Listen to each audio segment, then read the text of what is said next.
give the floor to Professor Rosario Porras-Aguilar. I don't know if you can join the meeting. Yeah, perfect. So the floor is yours. Thank you so much, and happy talk. All right. Let me share my screen. Okay, so again, thank you for the invitation to give this to share my path as you asked me to. I'm very honored to be part of this the kickoff meeting of the Women in Optics and Photonics Network, and in this special session on driving in academia. So the talk, the subject of the talk that I am presenting you today is gonna touch like some of these dark spots that may make us not very comfortable. So just a heads up for you. So let me start with my path. So as all of you, I was a little kid who was very curious, who loved learning about new things, reading encyclopedias, not books. I was reading encyclopedias, a little bit crazy. And I love discovering new things. I really love this. So what my career in academia was the following. And first of all, let me please ask you, I'm showing here my path, but while sharing my path with you, I'd like to invite you to think about your own path. I'm sure you had those dreams, of course, as a kid. I want you to connect with that little kid that had these dreams to go to maybe science, or who knows what dreams the little girl on you had. And then let me tell you about my path in academia. So I actually started in electronics just because it was more convenient for me. I wanted to study physics, but I was very young. I started with 16, and I had to study electronics because just for convenience. Then I wanted to do something fun, and I studied a master on astronomical instrumentation, where I discovered light. And I said, that's it. I'm going to do a PhD in optics. So really not a very straight line towards optics, but it took a bit longer to find that passion. Later, I did a postdoc in Belgium in the University of Ghent in liquid crystals, so more towards materials. And a bit later, a postdoc in metrology and holography with Professor Małgorzata Bujowicka in Poland, in Warsaw. And then eventually I went back to Mexico as a research fellow for about 2 years. And there I started with my work on quantitative microscopy, which is my true passion. So now I'm here. Oh no, sorry. There is one. Okay, I think I missed one. But however, now I'm here as an assistant professor at the University of North Carolina in Charlotte. I'm really working on quantitative-based imaging, trying to find more ways to have more active imaging systems that can hopefully do something to help us to get more accurate diagnosis, and that's what the quantitative part is. And I'm happy that somehow my path allow me to learn and incorporate new things such as metrology that allow me to do those things. So last year I got a very important awards in my career. One of them is the NSF Career Award. I was also a part of the class 2021 in the Cottrell Scholars, which is the Research Corporation for Science Advancement, that is given every year to 25 young professors between Canada and the USA, only in physics, astronomy, and chemistry. So that is a great honor for me. And I also received the Junior Faculty Development Award at UNC Charlotte. So those were many awards in 1 year that actually really shaked my core, because it's very hard to accept our shadows. But sometimes, especially in academia, it's very hard to accept our light. And this is something that I'm still processing. So, as I said, I wanted to invite you to start thinking about what your dreams as a child were. And if you could please drop them in the chat, that would be great. I'm gonna open the chat over here. So if anybody wants to drop any of the childhood memories or dreams, excuse me, would be great. Let me share with you mine in the meantime. So some of the things that I had as when I was a kid was learning. I really love learning. I wanted to become a scientist. I wanted to share the knowledge. Everything that I was reading in those encyclopedia, I was dying to share with somebody. I wanted to have fun on the way. I wanted maybe to help humanity, but I think that was not so much. I think, yeah, this one should be out. I didn't even think about humanity by then, but those can be dreams that as a kid we get. Like some kids want to help animals and become veterinary. So anyway, these were my dreams. However, by the time we reach academia, then we find that the environment is highly demanding, very extremely competitive, actually not very, extremely competitive. And we start from just being admitted to grad school. That's a big thing. And then applying for research funding, and then writing your papers, defending your thesis, and then the competition starts and the comparisons between how many papers do you have, how many citations do you have, the famous H index, and more and more and more. And of course, with many more people joining academia, it gets even more competitive. So with all of this, I want to acknowledge everyone in this room because you guys are resilient. You have an enormous determination and you made it with grace, just like this flower did. So, and we should know that the role of society is actually not helping us as women. This is a little bit more demanding for us than for men. And also I like to take a little bit of time here to think that society is not they, is not them, is us. So the bad news is that we have this in our mind, that we have been programmed in this way. And it's a big challenge. The good news is that we are part of society, and therefore we can claim that power, not power in terms of the power, but in terms of being able to change our mind, that this is the most important thing we can do. Start with ourselves. Let's face what is going on with this mental map that we can actually change. And as we know, imposter syndrome is one of the issues that has been affecting a lot more women than men. And I also have learned that the imposter syndrome actually affects disproportionately more highly accomplished people, just the people who are in this room. Is disproportionate.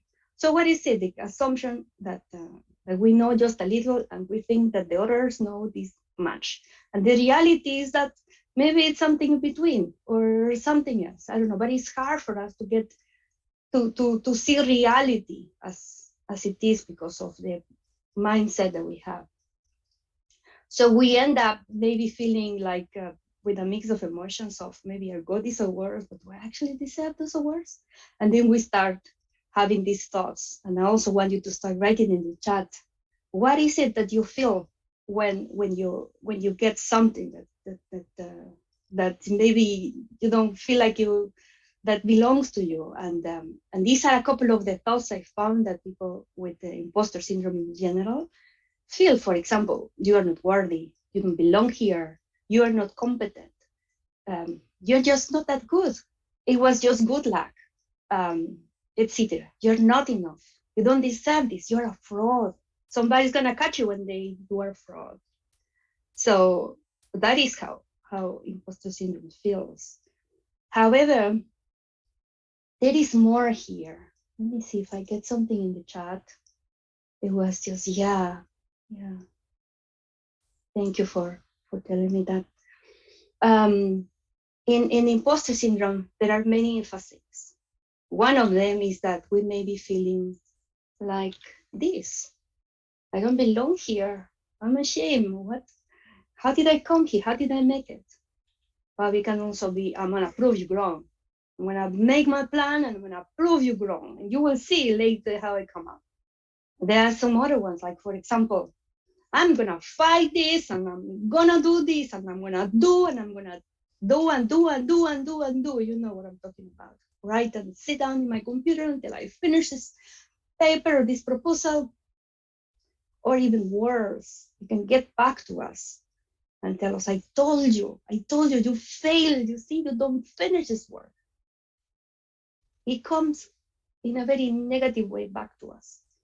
And that on top of it, all of these facets, they are not the only ones, there are many more. On top of it is, it can come back to affect people around us, which is even worse. And at the end, what is in the bottom, at least is my feeling, what is at the bottom of all of these facades is this: I'm incompetent. I'm incompetent. So after being in this dark place, we have two choices. We can make good choices and we can say, okay, I'm going to learn.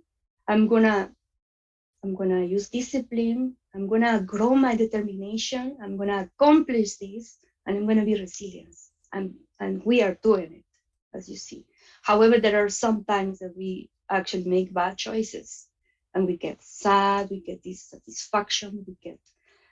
We even affect our health because we work too many hours in front of the computer, or we sacrifice the time with our loved ones. We get angry, all of these combinations. And actually, it's not that we get the good choice and the bad choice. It's like maybe we get into the sadness and then we go to the learning and then we go back to the anger and then we go back to determination, and we are just jumping from one to the other one, or everything in between. And at the very end, what I wanted to invite you today to look at is at that dark spot, at that dark one that says, I'm incompetent. I'm incompetent. I am incompetent. And I know it's very uncomfortable for us to see, but actually, if we look at this definition of incompetence, is not having or showing the necessary skills to do something successfully. And you know what? I am a complete incompetent in gardening, as Irene was sharing. I am a complete incompetent in volleyball. I try to play and the ball goes to the opposite side. I'm a complete incompetent. I am a complete incompetent in so many different ways that makes me feel humble. And I'm thinking, yeah, I am incompetent. I am incompetent. But do you know what? That is a great thing, because there are many more things to learn. Exactly what my little girl wanted. Learn and explore the world and make mistakes and discover new things that I maybe didn't know. So I'm so happy. I'm so happy that I'm incompetent, because that means that I can learn a lot more than I think I am. And I will never be able to be that super competent person. I will never. And I'm grateful for this. So my dreams now is enjoying the way, enjoying being a scientist, have fun, not only with science, with other things, learn from challenges. I love challenges. I know that if you are here in this room, you also love challenges. So I like to learn from them. I love discovering new phenomena. Maybe becoming a trailblazer in my field. I love to share my findings and hopefully help humanity on the way. Those are my dreams now. And at the end, the whole thing is just a matter of balance, like everything else. Completely everything else, between the dreamer and the dreamer that tells me, keep dreaming, is do this, dream about that, but the dictator.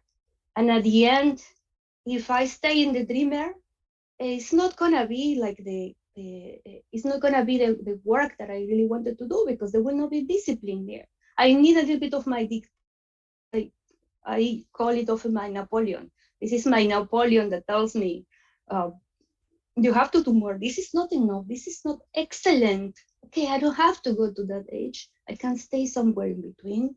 And when I'm working too much, I can listen more to my dreamer and say, come on, we can learn about gardening. We can learn about flowers. We can maybe do something else, learn a new skill. Let's do more. Let's grow in a different direction. And the balance between these two guys could be great. I like to imagine this as a metaphor of black holes. So the black hole is the imposter syndrome, that if you get too close there, you just go into a dark place, a very dark place. But if you go too far away, in a galaxy, for example, in our galaxy, we will just be objects floating around. We have to be somewhere in between so that we can interact with other masses and hopefully form a star. That is the best way I can think of it. So in this way, um, I would like to close this talk by saying that we are just, and I would like to underline this, we are just and always be work in progress. And I'd like to recognize the work of other trailblazers who were able to break the concrete before us, and we're joining them, keep breaking that concrete and changing the things. And that's why I love this initiative of coming together um, as women in optics to keep breaking that concrete. Finally, I'd like to share with you some of the work that I do in the Label STEM initiative and the Label STEM education initiative. In microscopy, you need to add a label to be able to see the sample, as you may know. However, that label may damage the sample, and I believe that in the same way, we may damage education in our students when we label them.